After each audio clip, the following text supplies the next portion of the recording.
নমস্কার বন্ধুরা, আজকে আমি বানাবো বেগুন।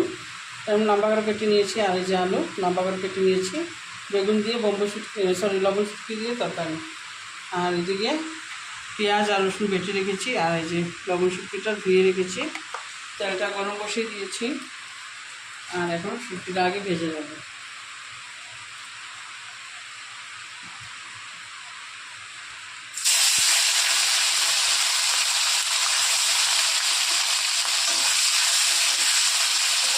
লবণ শুটকি এখন না, হালকা করে একটু ভেজে নেব।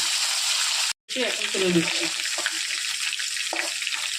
ওই তেলের মধ্যে আলুটা ছেড়ে দিলাম, আর নুন আর হলুদ দিয়ে একটু ভেজে নেব। রেখে এখন বেগুনটাও এরকম করে ভেজে নিচ্ছি।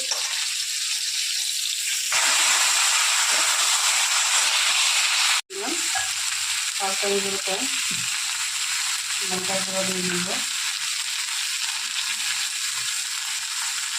1.5 চামচ। আর নুনটা পরিমাণ মতো দিব।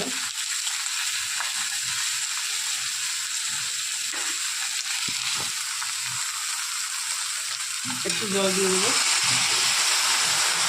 ভালো মতো কষিয়ে নেব।